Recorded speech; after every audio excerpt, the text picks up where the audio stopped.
Happy Friday. We finished Colossians chapter 2. Next week we'll turn to Colossians chapter 3. I wanted to do one offline devotion this week and share something that I ran across, read today. It was a devotional thought by a Ukrainian scholar and church leader who's doing a lot of work for a parachurch ministry somewhere in either Eastern Europe or Central Asia. I'm not going to give you the name of this person because he's at some risk. I'm just going to call him D and say that he lives in a land that is occupied and there's lots of loss and pain, lots of suffering. He has had family and friends killed. But he's not bitter.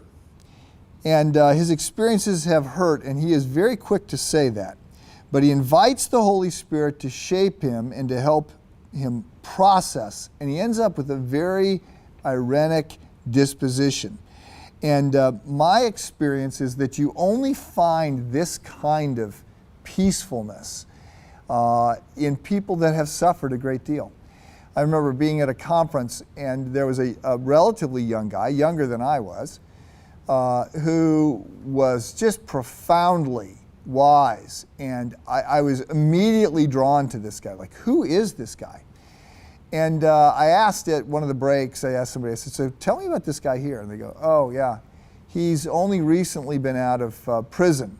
He'd been in South Africa, he'd been imprisoned during apartheid, he had been tortured, and for quite a number of years, but he was this very thoughtful, wise, godly person.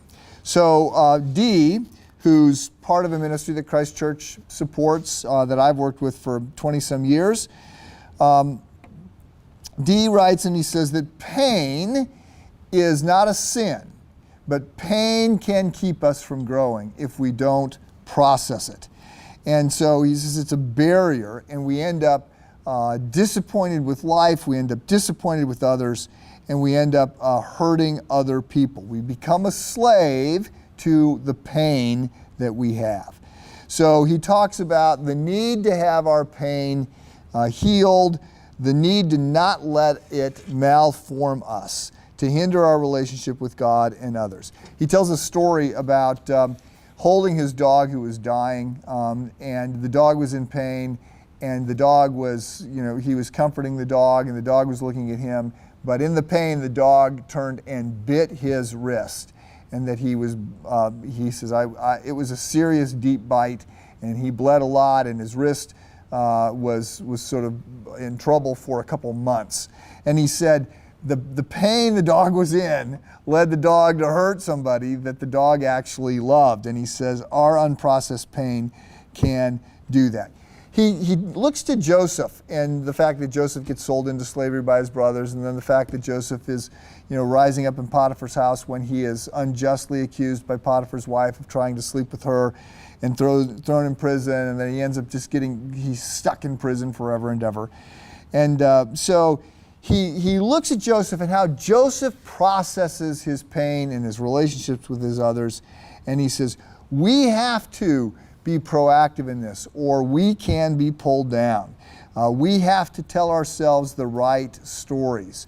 We have to superintend this process, or our hearts will betray us, our memories will betray us, and the things that we are telling ourselves about God and life are not going to be true. So, as a pastor, I know that people who are in pain hurt other people. I know that people who are in pain spend a lot of time and emotional energy avoiding processing their pain. It is, to me, the illustration is it's a beach ball that we're trying to hold underwater. It takes a lot of effort, and then it pops up at the wrong times. I was sitting last Saturday, I was sitting outside at Starbucks. It was only 45 degrees, but I was determined I was going to sit outside and read. I wanted to do that. And I'm sitting there, and I happen to be right next to a car. So there's the parking lot at Starbucks is this drive-through that's operating, and a car is pulled into the intersection, blocking another. So as another car pulls out, it's stopped by this car that had pulled ahead when there was no car that it was blocking. So the car had parked in line before it saw that it was going to block someone else. But the person that pulled up immediately starts laying on the horn and waving the middle finger and screaming at this person. And it's it was a colorful display. I was only a couple feet away from this woman who was yelling. And I thought, okay, so what's happening here has so little to do with the fact that this car has blocked this other person. Like, this person is mad. This person is hurt. This person is in trouble. And so the tiniest little thing is now setting them off, and they are erupting.